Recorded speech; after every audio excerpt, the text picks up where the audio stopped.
देते हैं उसे। किससे बातें कर रहे हो? सेल फोन तो तुम्हारा उधर साइड पे रखा हुआ है।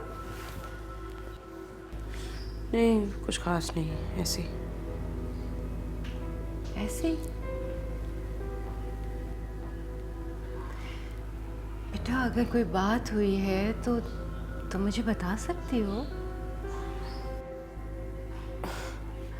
नहीं मामा, कोई बात नहीं हुई है। एक्चुअली वो कुछ चीज़ें लेके जानी थी हाशिम साहब के घर, तो उन्हीं के बारे में सोच रही थी। तो क्या तुम लोग उसका रिकॉर्ड नहीं रखते? I mean, जब बिजनेस किया जाता है, पैसा इन्वॉल्व होता है, तो चीज़ों का रिकॉर्ड रखा जाता है ना, क्योंकि फिर ऑडिट भी होता है। और नहीं, ऐसी कोई ख़ास चीज़ नहीं है, बस वैसे ही 2-3 चीज़ें दिमाग में आ गई थी, उनके बारे में सोच रही थी। कुछ इम्पोर्टेंट नहीं है ऐसा। अच्छा, मैं वैसे ही परेशान हो गई। मैंने कहा पता नहीं किससे बातें कर रही है, लेकिन जब देखा बस कर दे मामा, अब रहने देना।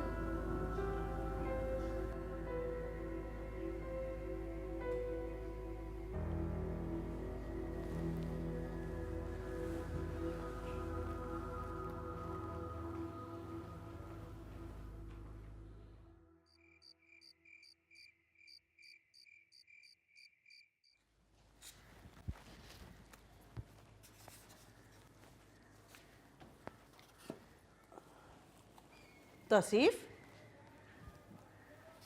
जी जी बेटा खाला वो अम्मी। सुई गैस और बिजली के बिल जमा करवा दिए थे?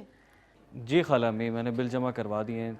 आखिरी तारीख तो कल की थी, लेकिन आज ही करवा दिए हैं, वरना कल बहुत रश होता। बहुत अच्छा किया बेटा। ये बिल जमा ना करवाए जाएं तो बड़ी टेंशन होती है।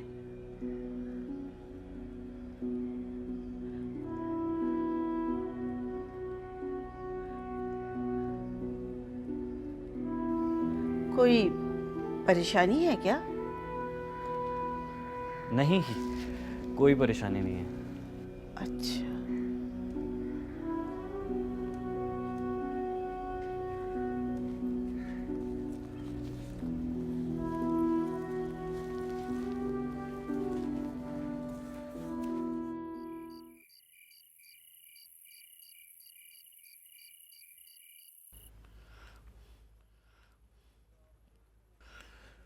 चलो, आज की तारीख में फरीन का चैप्टर तो क्लोज हो ही गया। आप उसकी बातों को सीरियस ना लिया करें। वो हमसे इसलिए इस तरह की बातें करता है कि हम खामोश हो जाएं। शगुफ्ता बेगम, वो 20 साल का नौजवान नहीं है।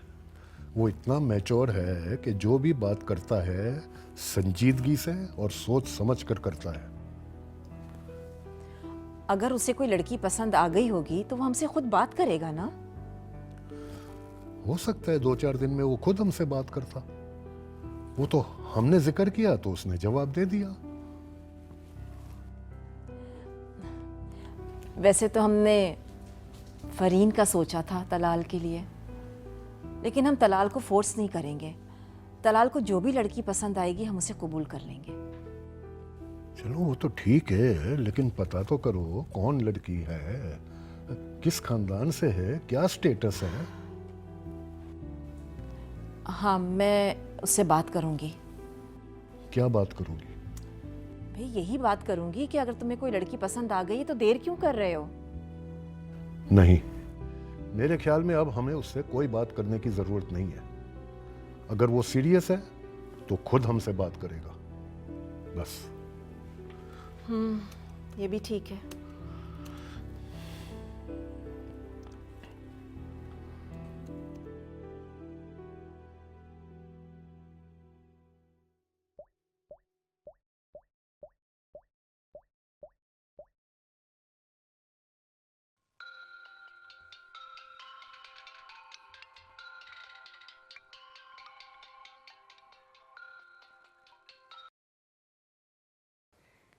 हेलो।